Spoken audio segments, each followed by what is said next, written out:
भारतीय राष्ट्रीय कांग्रेस के राष्ट्रीय प्रवक्ता एवं पवई विधानसभा क्षेत्र के पूर्व विधायक मुकेश नायक ने प्रेस कॉन्फ्रेंस आयोजित कर कहा कि मध्य प्रदेश की भाजपा सरकार की नीतियां पूर्ण रूप से विफल रही है। पूरे प्रदेश भर में अराजकता का माहौल है।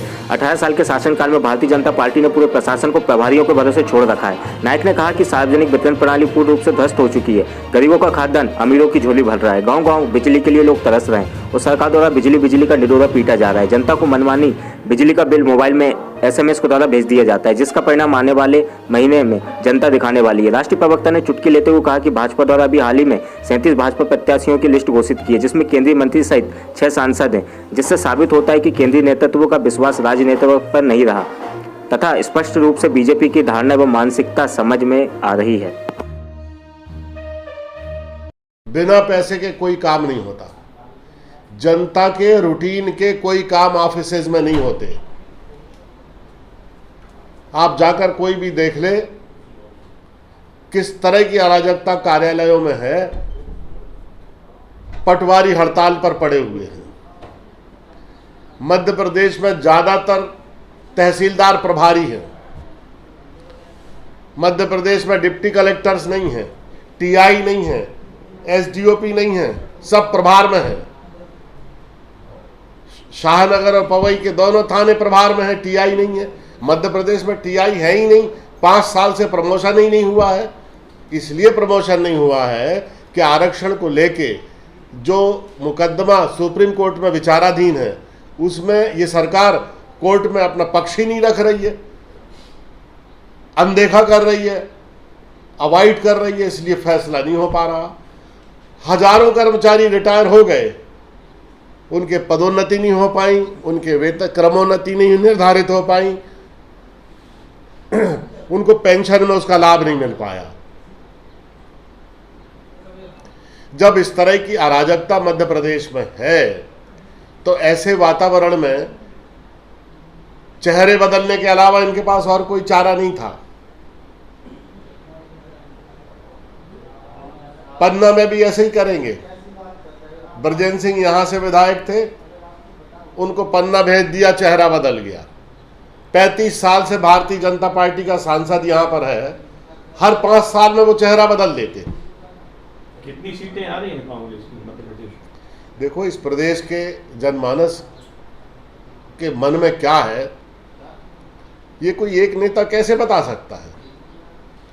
लेकिन जिस तरह की 17-18 साल का एंटी इनकम्बेंसी फैक्टर है और जो परिवर्तन की भूख दिखाई दे रही है जनता के मन में, और लोग कह रहे जहां भी हम जाते हैं कि इस बार हमें परिवर्तन करना है, इसको देख के लगता है कि कांग्रेस का पूर्ण बहुमत मध्य प्रदेश में बनेगा और कमलनाथ जी दोबारा मध्य प्रदेश के मुख्यमंत्री बनेंगे। क्योंकि पिछली दफे जनता ने जो अपनी राजनीतिक इच्छा कमलनाथ जी को दी थी, इन अलोकतांत्रिक विधर्मियों के कारण सरकार गिरा दी गई, धनबल का उपयोग हुआ।